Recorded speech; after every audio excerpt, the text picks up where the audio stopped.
Welcome to our channel. Today we how to enable Sentry error tracking for server apps, beginner guide step by step clearly. Start by visiting the official Sentry website at sentry.io. Create a free account if you don't have one already. Log in to your Sentry account. Once logged in, click on the Projects tab in the top menu. Select Create Project to start a new project. Choose the platform for your server application from the available options. Follow the prompts to enter the project name and any other required details. After setting up your project, you will be directed to a setup page. Here, you will find the integration instructions specific to your server application. Copy the provided DSN data source name, as you will need it later. Now, open your server application's codebase.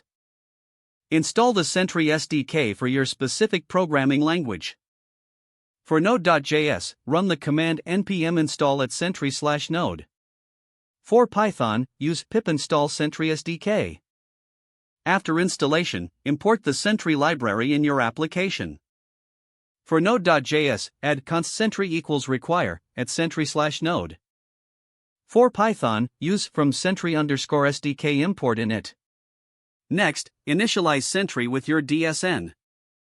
In Node.js, use Sentry.init DSN, your _DSN_ here. In Python, call init DSN equals your _DSN_ here. Now, ensure to add the Sentry request handler in your application. For Express.js, add app.use Sentry handlers.requestHandler. In Python Flask, use app. Before _request, Sentry handlers.request_handler. Next, add the error handler to capture unhandled exceptions. In Express.js, include app.use Sentry handlers.errorhandler.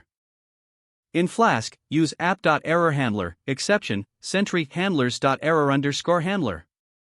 Finally, test the integration by causing an error in your application. Once the error occurs, check your Sentry dashboard for the captured event. Don't forget to like this video and subscribe to our channel for more step-by-step tech guides.